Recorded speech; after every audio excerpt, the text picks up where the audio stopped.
안녕하세요. 김인성 변호사입니다. 안녕하세요. 웰컴 저축은에서 나온 이치영입니다. 저희가 사실 뭐 대단한 그런 채널도 아니고 네네. 사실 뭐 어쩌다 보니까 이 회생에 관련된 동영상을 찍으면서 구독자분들도 많아지고 또 반응도 나쁘지 않았는데 웰컴 저축은행 쪽에서 저희한테 이런저런 제안들을 하셨어요. 우리가 무슨 광고해주고 뭐 이런 솔직히 채널이 성격이 전혀 아니고 저희가 뭐 이걸로 돈 받고 이런 것도 아니기 때문에 좀 애매했었는데 저희의 구미를 가장 크게 당긴 게 이 웰컴에서 나온 어플들이 회생하시는 분들한테 상당히 도움이 많이 되는 그런 기능들을 가지고 있고, 그리고 저희가 되게 원했던 어떤 기능들을 충분히 가지고 있기 때문에 저희 의뢰인들한테만이라도 소개를 되게 시켜주고 싶더라고요. 그리고 제 채널을 보시는 아주 많은 이제 회생을 준비하시는 분들도 이 웰컴 저축은행의 어플들을 사용하시면 준비할 때도 상당한 도움이 될 것 같고,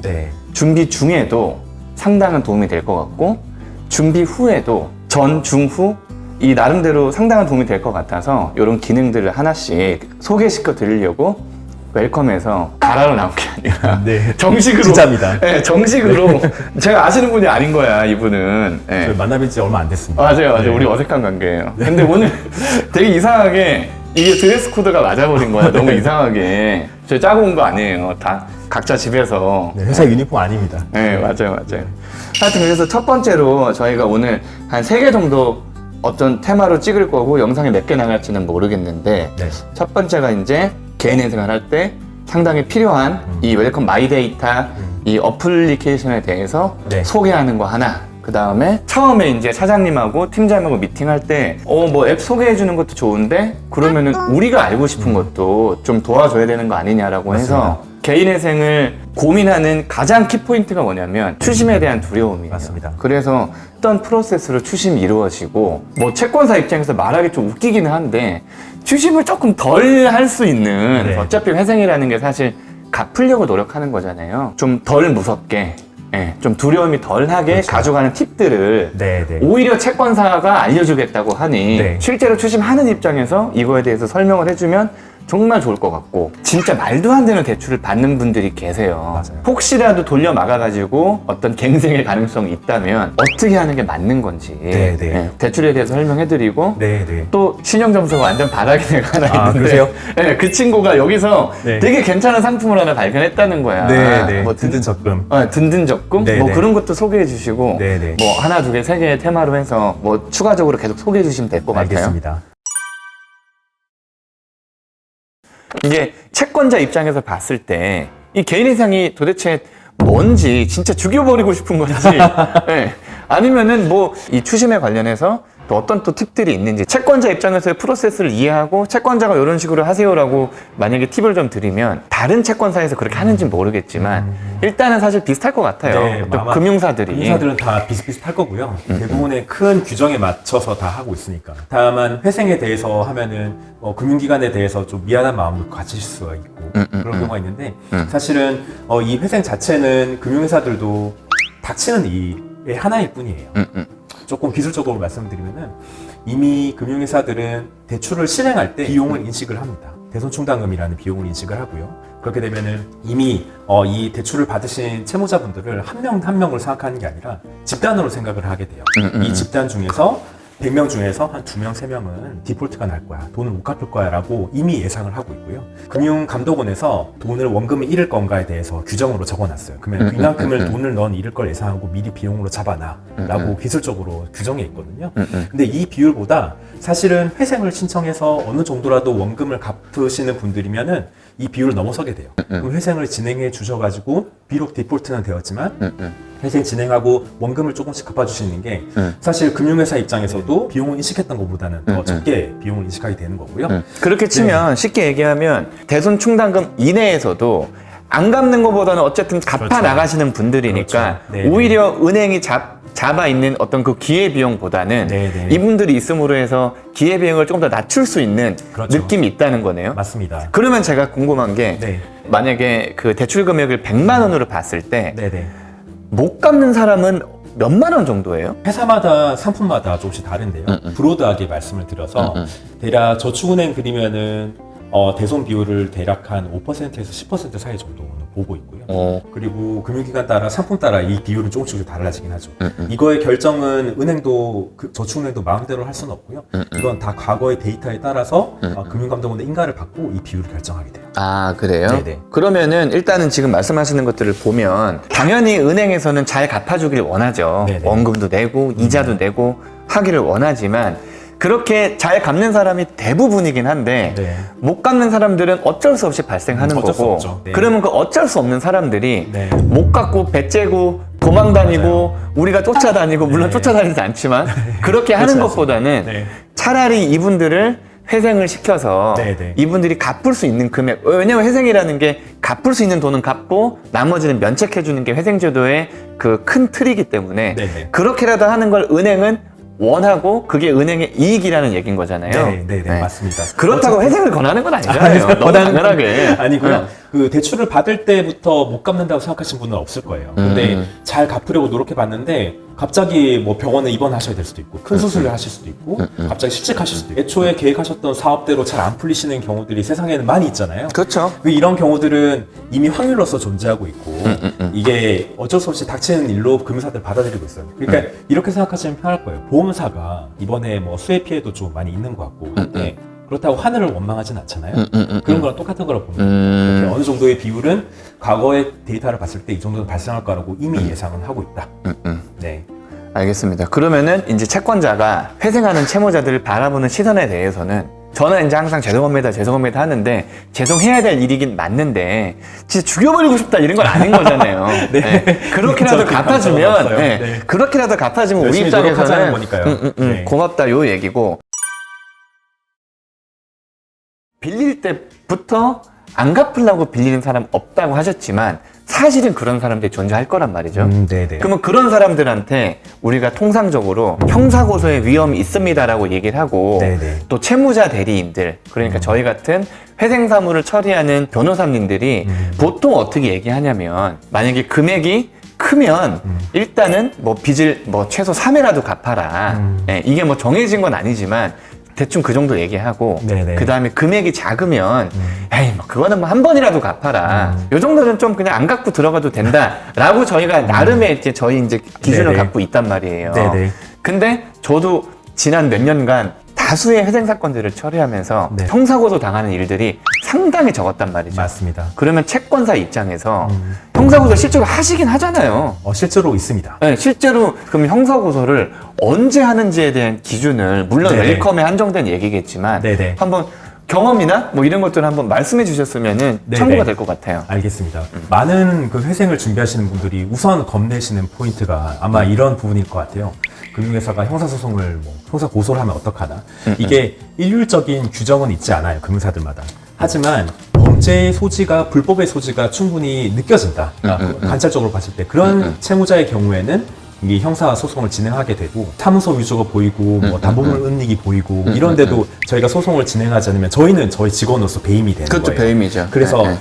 그런 이제 내부적인 규정에 의해서 진행하시라고 하는 거로 보면 되고요.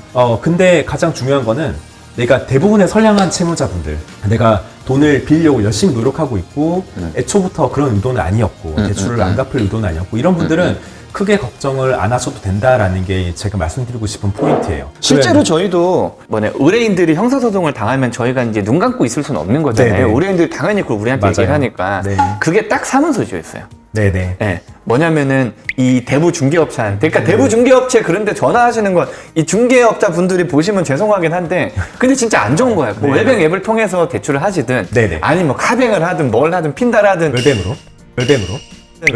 네, 외뱅으로 하시고 네. 그러니까 이 사람 집주인이었어요. 네. 근데 그 추가적으로 후순위 담보 대출 이거를 받게 해주고 싶었는데 이 앞에 전세가 앞단에 3억짜리가 있었단 말이에요. 네. 그러면 집값이 4억이면은 룸이 1억밖에 없잖아.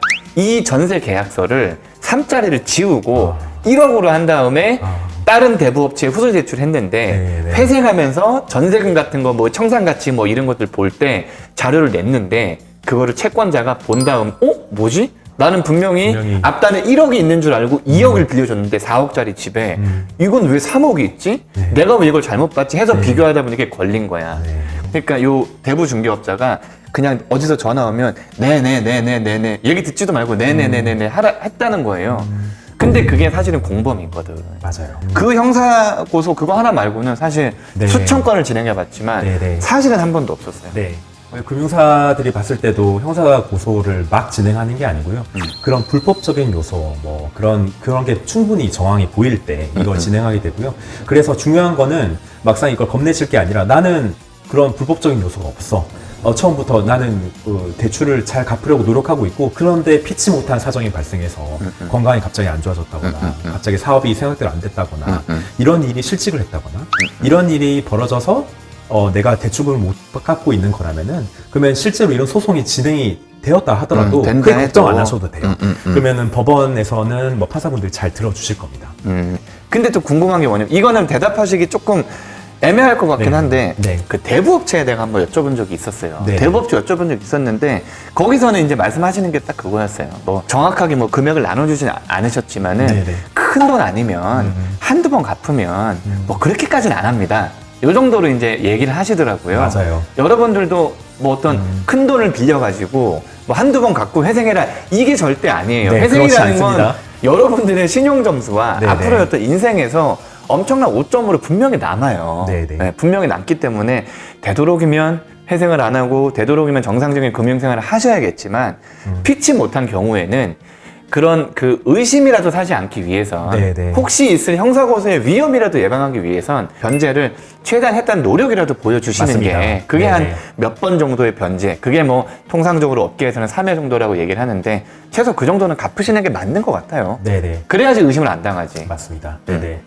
그 형사소송 관련해서는 한 가지 더 말씀드리고 싶은 것도 있는데요. 어떤 대부업체들 같은 경우에는 이를테면 회생을 신청했는데 형사 고소를 하고 그리고 다시 접근을 해서 내가 형사 고소를 취하해 줄 테니까 나한테 먼저 변제해 라고 편파 변제를 유도하는 케이스가 실제로 있었어요. 저희 회사에. 근데 이분이 거기에 넘어가서 고소가 일단 겁나니까 편파 변제를 해줄게 라고 해버린 거예요. 그렇게 되면은 잘 아시겠지만 뭐 전문 용어가 아마 있으실 것 같은데요. 다른 채권자들이 그러면 부인권을 행사할 수가 있게 되고 그렇죠. 예. 그렇게 되면은 전체 변제 계획이 다시 취소되는 그런 일이 발생할 수가 있어요. 굉장히 위험한 거고요. 그래서 뭐 형사소송을 구실로 해서 편파 변제를 유도한다거나 그런 거에는 이제 잘 상담하시고 대처하셔야 됩니다. 아까 말씀드린 대부 중개업자라든가 이런 사람들을 통해서 네. 어떤 특정 대부 중개업자의 코드로 들어오는 이것들은 대부분 다 디폴트가 나는 거야. 그런 경우에는 그 대부 중개업자와 금융 소비자를 같이 형사고소하는 경우들이 가끔 있다 그러더라고요. 그런 왜? 분들이 그럼 이 사람이 가서 뭐라 그러겠어? 난 얘가 하라는 대로만 했다고. 그럼 얘도 끌려갈 거고 얘도 네. 끌려갈 거고 네. 하니까 사실은 그 특정 대부 중개업자를 통해서 들어간 어떤 그런 대출에 이게 많다면 그죠 형사고소 가능성이 있는 거예요. 그러니까 이렇게 계속 말씀드리지만 그런 대부 중개업자라든가 이런 분들을 통해서 어쩔 수 없이 하시면 그건 뭐 모르겠어. 그냥 알아서 책임지시는데 그 사람이 어떤 사람인지 우리는 알 수가 없잖아요. 네네. 그래서 다른 대부업체 대출도 저희 대출 비교 플랫폼에서 알아보실 수가 있어요. 그래서 가능하시면은 브로커를 통하지 마시고 직접 이렇게 금리 비교하고 한도 비교해보시기를 추천드립니다. 그러니까 되도록이면 마이데이터 서비스 같은 것들을 이용해서 네. 하시는 게 형사고소도 적게 당하는 그렇죠. 방법인 거야. 오히려 어떻게 보면. 네. 의뢰인들하고 상담을 많이 하는 편인데 그분들하고 상담을 항상 물어보는 게 뭐냐면 언제 전화 와요? 딱 이거예요. 내가 신한카드만 연체됐는데 국민은행도 아느냐. 네, 뭐 네. 이런 것들 되게 많이 여쭤보시거든요. 네, 네. 쉽게 얘기하면은 추심의 시작 단계까지 네, 어떤 절차를 거치는지 네, 네, 네. 이 사람이 돈을 안 갚았다는 걸 채권자들이 어떻게 알게 되는지 그거에 대해서 좀 얘기를 해주세요. 네. 처음 궁금해 하시는 거는 내 정보가 이를테면 12사라고 하죠. 신용정보 집중기간으로 언제 내 정보가 그렇게 가느냐, 연체 정보. 기준은요, 채권이 10만 원 이상, 그리고 5일 이상 연체가 될 경우에 그날 저녁에 이 정보가 신용정보 집중기간으로 넘어가요. 그러면은 다른 회사들이 이치영이라는 사람의 신용상태를 조회해 봤을 때 이렇게 뜨게 되는 거죠. 근데 실제로 이제 채권 기간 같은 경우에는 일단 문자가 먼저 오게 될 거고요. 약 한 5일 정도 지나고 나면은 문자부터 시작해서 제 연체 기간이 늘어나면은 전화나 우편물 이런 그 채권 추심 활동이 시작돼요. 대개가 이자를 연체하고 약 30일 전후 정도까지는 그때를 기점으로 해서 문자, 전화, 뭐 우편물 이렇게 저희가 추심 활동을 하게 되어 있고요. 음. 되게 궁금해하시는 거는 방문은 언제 하느냐. 맞아요. 방문 추심에 무섭다. 대한 그 두려움이 솔직히 네. 제일 많으니까. 네. 근데 사실은 전화를 잘 안 받거나 뭐 직장이 퇴사했거나 그래서 주거지를 알 수가 없을 때 채권 기관으로서는 문자, 전화, 우편물 보내고 더하면 내용 증명을 보내야 될 수도 있고 이런 주소나 전화를 알아야 할 수 있는 활동들이 있는데 그게 안 될 경우에는 저희가 방문을 어쩔 수 없이 하게 되는 거예요. 그래서 어디에 살고 있는지 확인한다.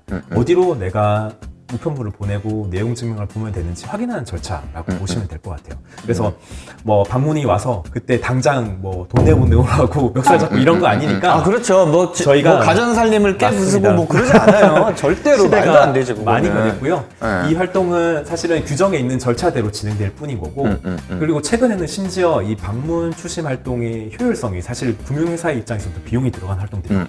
그렇죠. 그런데 이 활동의 효과가 그렇게 많지 않기 때문에 점점 더 줄이고 있는 추세예요. 방문 활동을. 일단 추심이라는 건 전 너무 당연하게 네. 채권자가 돈을 못 받으면 추심을 하는 건 채권자의 권리고 네. 추심업 법에 법이 따라서 있죠. 네. 뭐 언제부터 언제까지 전화를 할 수 있고 뭐 네. 언제는 뭐가 안 되고 먼저 뭐가 안 되고 이런 것들이 사실은 금융사가 누구보다 잘 알고 있을 거예요. 이런 것들을. 네. 그래서 이거를 위반하는 행위들을 사실은 대부분 안 한다는 거죠. 네. 네. 시대가 많이 변했고요.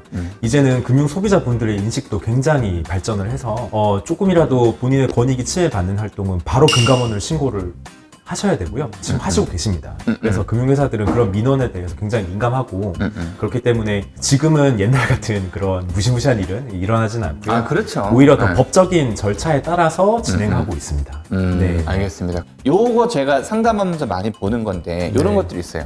우리가 연체가 됐거나 아니면 부채증에서 발급을 했어. 네. 그럼 바로 또 전화 올 거잖아요. 네. 전화 오면 채권자들 중에 가끔 좀 적극적으로 하시는 분들, 채권사 입장에서는 이분들 칭찬해 줘야 돼. 하지만 채무자 입장에서는 무섭기도 하고 나쁘기도 하고 그 다음에 사실 이분들이 설명하는 부분들이 잘못된 부분들이 있단 말이에요. 맞습니다. 대표적인 게 뭐냐면 이거야. 네가 회생 신청을 해봐야 너는 되지도 않는다.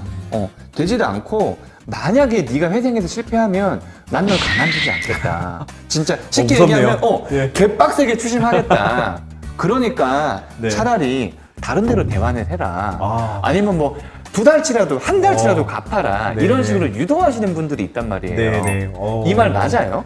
굉장히 불법적인 요소가 많이 여러 가지가 짬뽕되어 있는데요. 우선 첫 번째는 금융회사는 추심을 막을 수 없잖아요. 그리고 추심을 하게 되면 너는 기각될 거고 나는 더 빡세게 추심하겠어. 이건 거의 협박에 가까운 것 같아요. 이런 협박성 추심은 당연히 불법이고요. 사실상 최근에는 뭐 듣도 보도 못한 사례 일 정도로 약간 비현실적이긴 해요. 그래서 만약에 이런 경우가 나한테 발생했다면 당장 이제 금감원에 바로 민원을 넣으시면 될 것 같습니다. 그리고 다른 곳에 빌려서 내 채권을 먼저 갚아줘. 이거는 대표적으로 채권추심법 제9조. 그러니까 변호사님께서 잘 아시겠지만 잘 모르는데 제가 안 그래도 확인을 해봤어요. 맞아요. 확인해보니까 뭐 5호인가 6호인가 뭐 이게 네. 이렇게 해가지고 다른 데에서 빌려서 빌려서 갚게 하는 거를 행위가 유도하는 행위. 불법. 네. 이게 대표적으로 채권추심법에 그렇게 명시되어 있는 불법 행위고요. 그렇기 때문에 이런 경우가 또 발생해도 내가 다른 곳에 알아봐 줄 테니까 혹은 다른 곳에 알아봐. 내 채권을 먼저 갚아라고 유도하는 것은 명백한 불법입니다. 그런 경우에는 이제 경찰서에 신고하시면 되겠습니다. 이게 뭐 사실은 편파 변제를 했다고 해서 뭐 회생 결제가 기각되거나 이런 경우는 솔직히 거의 없긴 해요. 거의 없긴 한데 물론 이 채권사 입장에서 아니면 이 추심하는 분 입장에서는 우리 회사의 손해를 줄이려고 내가 모르는 다른 회사의 손해를 키우는 거잖아요. 네. 뭐 내 입장에서야 그럴 수 있다 쳐도 네. 사실 이게 법에 위반된 행위고 맞습니다. 너 뭐 회생하면 다 될 것 같아? 너 안 돼? 라고 하는 것 자체가 사실은 실무자 입장에서 봤을 때 대부분의 그 채무자들이 사기꾼은 아니거든요. 근데 어려운 사람인 거지. 맞아요. 그리고 상황이 어찌 하다 보니까 그렇게 된 거지. 그렇기 때문에 사실은 개인 회생이 그렇게 쉽게 될 것 같아? 라고 하는 말은 사실 쉽게 돼요. 네, 되게 죄송한 얘기지만 네. 개인 회생이라는 게 요건만 갖추고 있고 자격만 갖추고 맞습니다. 있고 어떤 범죄 행위만 하지 않았다면 개인 회생은 대부분 돼요. 네. 얼마를 갚느냐는 여러분들의 어떤 급여라든가 여러분들의 재산에 달려 있는 거지 개인 회생이 쉽게 안 된다는 말은 그리고 뭐 그렇게 하면 뭐 내가 훨씬 더 강력하게 추심을 할 거야. 금지명령 안 나올 거니까, 기각될 거니까, 딴 데 빌려서 갚아. 라고 하는 것들은 솔직히 잘못된 것들이고, 채무자 입장에서 좀 그렇긴 한데, 그런 것들은 말씀하신 것들은 뭐 금감원이나 이렇게 민원을 네, 넣으면 맞습니다. 금방 해결되는 것 같아요. 네네. 네. 그런데 또 제가 궁금한 게 뭐냐면, 추심업자가 아니니까 추심업법을 잘 모르잖아요. 그런 네네. 법이 있는 줄 알겠지만은, 네네. 거기 보면 동의받지 않은 방문은 못하게 돼 있다 그러더라고요. 네네. 그런데 사실 누가 네. 나한테 와서 추심하세요라고 네. 하는 사람이 누가 있어요? 네네. 거기서 동의받지 않은 방문 추심은 금지되어 있다라고 만약에 얘기한다면 네네. 채무자가 방문 추심에 대한 전화를 받았을 때 네네. 저는 그걸 부동의합니다. 네네. 저한테 오지 마세요라고 강력하게 얘기를 하면 네네. 못 가는 거예요? 그렇죠. 그렇습니다. 아, 그래요? 네네네. 사실은 대부분의 방문 절차가 거소가 불분명할 때 이런 경우가 방문이 일어나기 때문에 전화를 잘 받아주시고 앞으로의 뭐 해수 계획이라든지 변제 계획에 대해서 잘 상의하시면은 그렇게 원치 않는 방문이 있다거나 그러진 않을 겁니다. 그러면은 예컨대 뭐 어차피 이 영상을 보시는 분들 대부분이 이제 회생을 준비하시는 분이나 네네. 회생을 하시는 분들일 거기 때문에 네. 그분들이 채권 전화를 받았어. 돈을 못 내서 받았어. 그러면 당연히 죄송해야 되는 거예요. 죄송합니다. 회생을 진행하고 있고 사건 번호가 나오면 네, 빨리 네. 알려드리겠습니다. 라고 응대하라고 저는 말씀드리거든요. 맞습니다. 그게 맞는 거죠? 굉장히 좋은 포인트시고요. 사건 번호까지 나왔으면은 그러면은 추심 전화가 왔을 때나 혹은 전화할 기회가 있을 때 말씀을 해주시면 돼요. 그러면은 아직 법원의 중지명령이나 뭐 그런 명령이 나오진 않았어도 금융기관 입장에서도 더 이상 추심에 실익이 없다라고 판단을 하고요. 그렇죠. 맞아요. 그래서 더 이상의 추심 활동을 자제하고 줄여갑니다. 그래서 사건 번호가 나오면은 뭐 이렇게 상황을 말씀하시고 번호를 알려드리세요. 그러면은 추심의 스트레스를 덜 벗어나는 방법이고요. 근데 번호가 나오기 전에 부채 증명서를 떼게 되면 이런 생각을 금융회사가 알면 안 되잖아요. 그러니까 그 나의 이런 전략을 먼저 노출하는 스트레스가 있어요. 그래서 그거 점에 대해서는 네네. 제가 상세하게 질문을 한번 해드릴게요. 네네. 왜냐면 여러분들도 아시겠지만 부채 증명서를 발급하는 그 행위 그 자체가 나는 빚을 안 갚을 거야 라는 솔직히 선언이란 말이에요. 선언. 네. 그런데 부채 증명서를 발급하지 않으면 회생 신청서 작성 자체가 사실 안 되거든요. 네네. 그러면은 어쩔 수 없이 부채 증명서를 발급하고 그러면 채권자는 당연히 이 사람이 연체가 되기 전에라도 추심 전화가 올 네네. 거고 부채 증명서가 대리인 사무실에 송달되는 그 시간 네네. 아니면 사건 번호가 나오기 전에 그 시간 동안에는 사실 채권사 입장에서 봤을 때는 네네. 내가 마지막으로 추심을 할 수 맞습니다. 있는 절호의 절체절명의 순간이기 때문에 네, 사실은 맞아요. 그때 강력하게 추심하는 경우들이 상당히 많단 말이에요. 네, 맞습니다. 그러면은 우리가 부채 증명서를 발급받지 않고도 우리의 어떤 채무들을 한눈에 파악할 수 있는 그런 자료들을 네네. 받아보는 것들이 상당히 중요하단 말이죠. 네네. 네. 그 기능이 웰뱅에 있다면서요. 네, 그렇습니다. 금융권 대출 통합 부채 잔액 증명서 발급하기라는 기능이고요. 이를테면은 제 금융권의 은행, 저축은행, 카드사, 대부업체까지도 다요. 그리고 내 채권이 다른 곳으로 팔려서 가지고 계신 F&I 같은 업체들도 금융권의 대출 부채들을 모아서 볼 수 있는 기능이고요. 이거는 방금 말씀드린 마이데이터 기능을 이용하는 거기 때문에 금융사에 저희가 전화를 해서 받는 게 아니에요. 그래서 저희가 마이데이터의 정보 전송 요구권에 의해서 저희 저축은행에 그 도장을 찍고 이런 증명서 형태로 만들어 드려요. 그러면은 우선은 사건 번호가 나오기 전에 이렇게 변호사님과 상담을 한다거나 그리고 법원에서 당장 낼 때 저희의 금융권 부채잔액 증명서를 활용을 해서 우선은 회생을 신청을 하고 사건 번호가 나오면 그때 더 필요한 이를테면 뭐 연대 보증에 대한 거라든지 뭐 카드 채권에 대한 거라든지 이런 거를 더 보완을 해서 그리고 부채 증명서를 정확하게 떼서 진행하시면은 나의 이런 회생 계획을 미리 알리지 않고도 잘 회생을 준비하실 수 있습니다. 일단 저희가 이제 대리인 입장에서 봤을 때는 이 기능을 저는 어떻게 활용하는 게 좋을 것 같냐면 첫 번째로 우리 채무자들이 자기 빚이 어디에 얼마인지 맞아요. 모르는 사람들이 널려 있어요, 사실. 네. 왜냐면 이분들이 연체가 좀 오래되셨다거나 급해서 여기저기 빌리신 분들은 네. 나한테 돈은 들어왔는데 네. 이게 어디서 빌렸는지 난 모르는 거야, 사실. 맞아요. 네, 맞아요. 그런 경우들이 있기 때문에 이쪽에 있는 마이데이터에 가입해서 그거 하나 그냥 딱 다운받아가지고 PDF로 네. 딱 나온다면서요. 네, 맞습니다. 네. 저축은행이 지금 81개 있거든요. 그리고 대부업체는 훨씬 더 많아요. 상품의 이름은 내가 무슨 론인 것 같긴 한데 무슨 론을 받았는데 그게 무슨 대부업체에서 받았는지 알 수가 없는 경우가 많아요. 그래서 어디서 내 대출을 지금 잔액이 얼마인지 알아보기도 힘들고 그리고 그런 좀 중소형 업체들은 홈페이지도 잘 구성되어 있지 않는 경우가 많잖아요. 그쵸. 그거 네. 얼마가 남아있는지 알 수가 없는 거예요. 그렇기 때문에 저희 마이데이터 서비스를 이용을 해서 여타 다른 마이데이터 서비스 업체들이랑 다르게 대부 업체들과의 데이터 연결이 다 되어 있어요. 그래서 내가 어떤 대부 업체에 대출이 있는지 저희가 한눈에 파악하실 수 있고요. 그걸 모아서 상담하실 때도 이용하실 수 있고 우선에 이제 법원에 내기 위한 기초 자료로서 활용하실 수 있고요. 이런 증명서를 만든 것은 금융기관들은 절대 알 수가 없죠. 그렇죠. 네. 그래서 변호사 입장에서는 이 정보를 법원에 제출해서 우리는 빚이 이만큼 있습니다라고 채무에 대한 입증 자료를 사용하기는 조금 애매한 부분이 있어요. 다만 여러분들이 사실 대리인하고 협의를 하셔서 네네. 내가 이 부채증명서를 넣는 순간 네네. 한 일주일 정도의 텀 기간 동안에는 추심이 좀 많이 일어날 거니까 네네. 네, 그거를 막는 방법으로 그냥 예외적으로 사용하시거나 네네. 상담을 하실 때 네네. 그 다음에 내 부채가 어디에 있는지 확인하고자 하시는 분들은 이거는 진짜 괜찮은 것 같아요. 네네. 일단 편하니까 발급받기가. 맞습니다. 그리고 게다가 무료고요. 네. 맞아요. 무료 공짜고. 마이데이터 서비스는 공짜고. 전부 다 무료입니다. 네. 추심에 대해서 그러면 좀 정리해 드릴게요. 일단 추심은 채권자의 권한이기 때문에 법적 테두리 내에서는 얼마든지 해도 돼요. 근데 다만 채무자 입장에서는 추심이 제일 무서운 거잖아요. 네. 무서운 거니까 요거를 좀 안전하게, 뭐 안전하다기보다는 좀 그 무서움을 덜하면서 생활의 안정감을 좀 느끼면서 어차피 우린 갚겠다고 지금 결정을 한 네. 상태이기 때문에 네. 하는 방법들을 채권자 입장에서 지금 어쨌든 말씀을 해주신 거고 네. 첫 번째로 연체되거나 부채증명서를 발급받으면 그게 이제 통지가 되고 네. 그 다음에 채권자들이 그거를 정보를 공유를 하고 네. 추심을 시작될 거고 전화도 안 되고 문자도 안 되고 연락도 안 받으면 네. 당연히 방문 추심을 하게 되는 거니까 맞습니다. 전화 문자 같은 걸 잘 받으셔서 네. 예, 회생하고 계신다는 네. 예, 회생을 준비하고 있다는 사실을 알려주시면 되는 거고 맞습니다. 만약에 빨리 준비가 돼서 사건 번호가 나오면 그거 알려주면 사실은 실익이 없으니까 포기하게 되는 거고 맞습니다. 추심이 너무 무서우신 분들은 채권사들이 몰래 회생을 하고 싶다 하시는 분들은 이 웰컴 이 저축은행의 마이데이터 앱 다운 받으셔서 네. 그 안에 있는 통합부채잔액증명서 그거 발급 받아가지고 일단은 회생을 신청하시고 그 다음에 이제 법원에서 추가적으로 채권자 발행의 부채증명서를 요구한다거나 아니면 거기서 좀 누락되어 있는 채권들이 있다면 확인하신 다음에 추가적으로 제출해서 채권자 목록을 다시 수정하시는 방법으로 하시는 네. 것도 나쁘지 않을 것 같다. 그렇게 네네. 정리하시죠. 네.